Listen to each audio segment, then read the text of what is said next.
Assalomu alaykum. Mana hozirgina rus tilida nima qildik, diafragmani mashq haqida. Mana bu men hozir shu insonlarning uyida o'tirib bu syomka qilyapman, to'g'ri. Bunaqa maqtanadigan chiqmaydi, lekin menimcha fikrimni ham bu mashqlarni ham sizlarga tushuntirib bera olaman. Mana bu hozir men shu braxial astma bilan davolanib, mana shu prinsiplarni yo'qotib, 4 qadam yurolmagan odam hozir o 5-6 kilometrlab yurib, 6. etajaga bemalol chiqib tushayotgan inson yonimda o'tiribdi. Buni maqtanishni aytayotgani yo'q, reklama uchun ham deb o'ylayman. Men faktni shunaqa ko'rsatib, to'g'rimi? Yonimda o'tiribsiz-ku. To'g'ri. Nima, bu kishi bunaqa videoga chiqishga uyaladi, shuning uchun men deyarli har kuni bu kishi haqida nima qilib, chunki bu kishi yengdi, bu kishi победитель, tushunyapsizmi? Bunaqa holatda men nima? Men kelaman, o'rgataman. Birinchidan uni tushunish darajasida aqli bo'lish kerak. Buni bajarish darajasida sabri bo'lish kerak. Mana kechasi 3 da turadi, mashq qiladi. Men o'zim ham 3:30 da turaman. Bunaqa qiladi. Rejimni hammasini o'zgartirdi. Ovqati hammasi o'zgardi. Umrda qilmagan mashqlarni qildigan paytda qilyapti. Shuning uchun ham bu kishi shunaqa muvaffaqiyatga erishyapti. Juda ham ko'plagan astmatiklar hozir nima qiladi? Borishi bilan mana hozir zamonaviy meditsinada borishi bilan ingalyator beradi, yaxshi foyda beradi deydidagi kasalga aytmaydi ham ko'pchilik. Gormonli ingalyator beradi. Demak, gormonga bog'langan odam umr bo'yi bu ingalyatorni ishlatishga majbur. Mabodo bir mutaxassisni uchratmaydigan bo'lsa, gormon dozasi ko'payaveradi. Braxial astmada masalan ko'p yildan buyon qisilib, gormonalni olgan, ya tabletkadan, ukoldan gormon olganlarni bu holatdan chiqarishga bo'ladi. Bu kishi gormon olmagan, faqat salbutamol bilan sinimat qilib yurgan. Shuning uchun bu kishida tezgina bu kishi yengdi. Bu tanasi unaqa semiz emas. Bolg'am unaqa ko'p to'planmagan, ko'p tomonlama bu kishiga yaxshi, повезло. Nima o'zini harakatchanligi. Mana bu kishi hozir nimani o'rgandi? O'pkasini to'liq nafas olishni 40-50% o'pkasi ishlardi. Shuning uchun ham prinsip bo'lgan. O'pkani to'liq nafas olishni o'rgandi bu kunlar davomida. Shuni o'zida 50% ga prinsip ketdi 2 kunning ichida, to'g'rimi? 2 kun. Chunki tinmasdan mashq qildi-da, u nafas mashqi 1 minutasiga yordam beradi. Qisib bo'g'ilib turgan odamni shunday bor mashq o'rgating, mana shu polni, mana shu to'liq nafas masalan siz o'zingiz. Shu odamda prinsip 50% kamida qaytadi. Hech qanaqa ingalyatorsiz. Keyin bu kishi manaqa havoni deb zo'rlab tortadi. Uni yo'qotdik mashqlar bilan. Bu yerlarni nima qilib nasosda tortardi. Bu kishi nafas olgan paytda ko'krak qafasini ko'tarardi. Bu kishini uni yo'q qildi.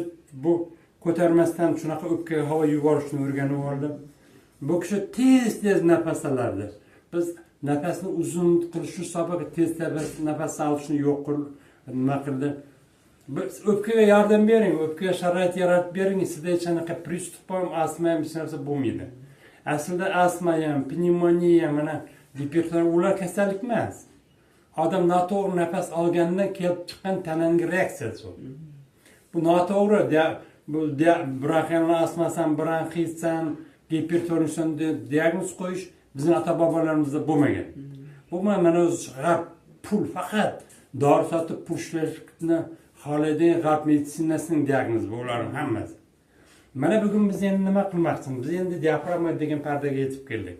Diafragmani mashqlarni bugun 8-kun bo'lsa, endi 3 kun ichida mana shu diafragma mashqlarni turgan holda, o'tirgan, yotgan, qorin bilan yotgan, chalqanchayotgan holda bajaradigan qilib o'rganadi. Bugun boshlayapmiz.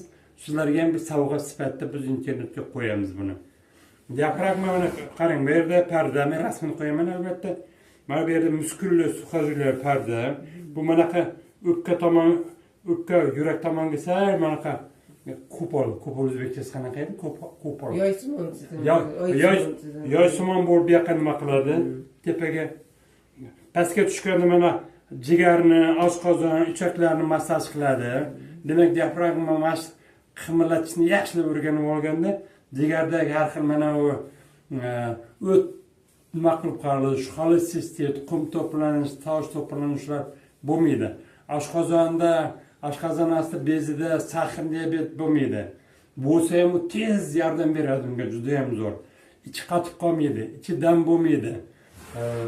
Bu odamlarda har xil yurak o'pkasida diafragma pastdan yuqoriga uradi-ku. Diafragma ko'krak qafas organlari uchun pol, qorin organlari uchun patolog.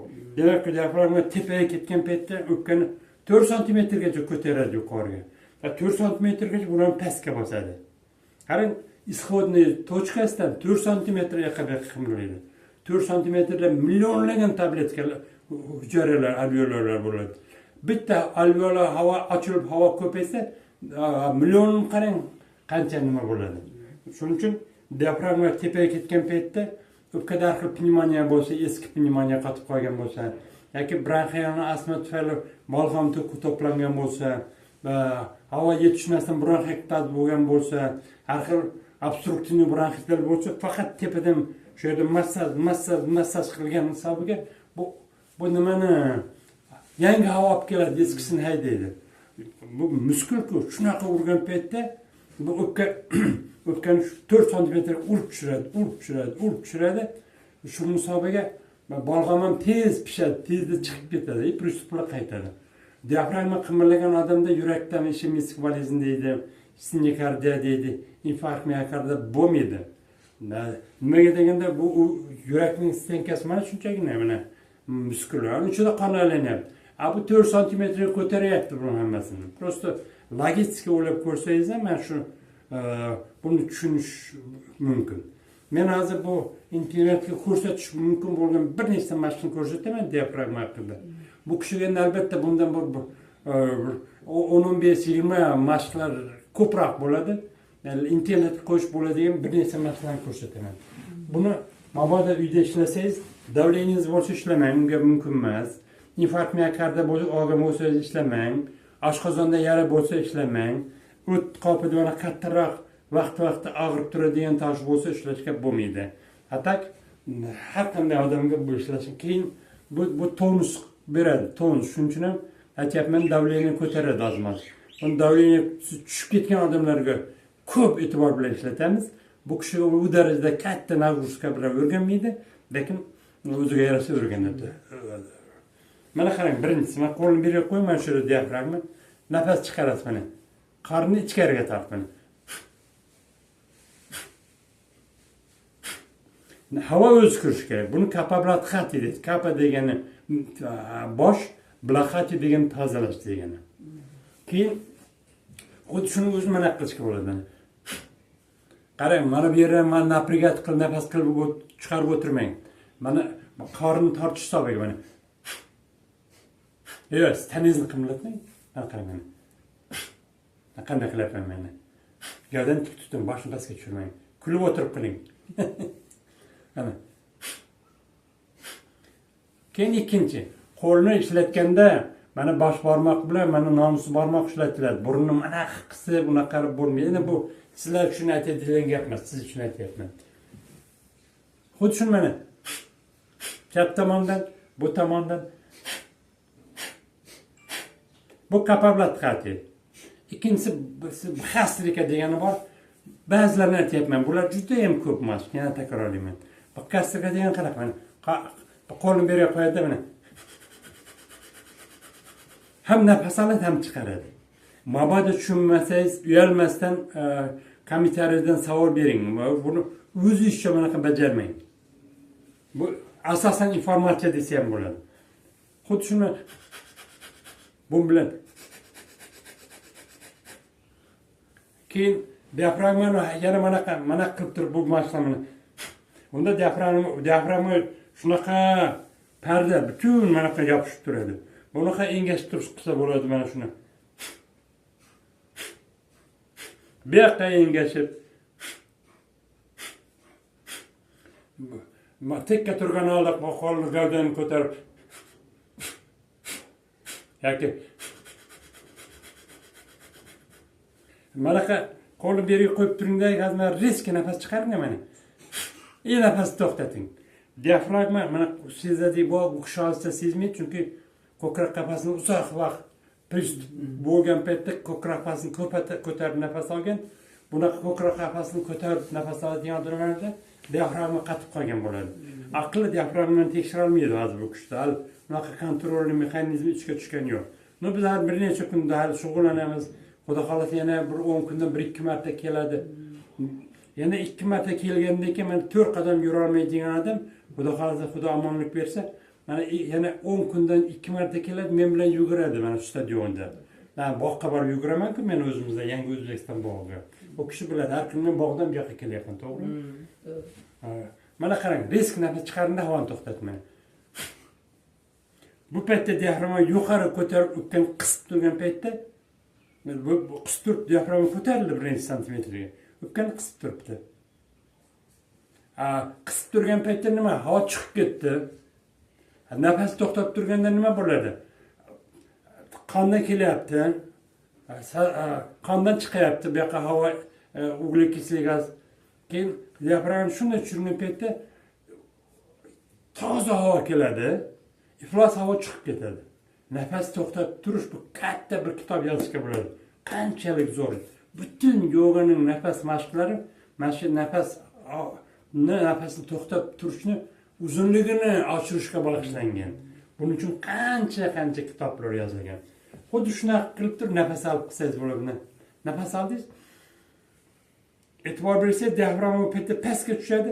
Nafas to'xtatsangiz qatib turganini bilasiz. Xuddi shu mashqlarni endi bu yuzaki bo'lyapti, juda ham yuzaki. Endi qatnashganlar bu kishi uchun katta ko'p o'tiladi, lekin sizlar uchun yuzaki. Nimaga deganda yana aytaman, bundan juda ham ehtiyot bo'lish kerak. Tushunmasangiz kommentariydan so'ranglar. Agar haqiqiy normal savol bersangiz, men javob beraman. Endi har xil palapartiz, anaqa savollarga men hammasiga javob berishga men vaqtim ham yo'q, unga javob ham yo'q. Xuddi shunaqa qilib mana uni qilsangiz bo'ladi. Xuddi shuni mana shu ahvolda qilsangiz bo'ladi. Xuddi shuni qo'lni mana qilib turib qilsangiz bo'ladi. Buning varianti ko'p, juda ham ko'p. Har kasalga har xil mashq o'rgatiladi. Har kasalga. Chunki kimdir pristup bir xil havo yetmayapti, lekin har joyda har xil mushuklar qotib qolgan.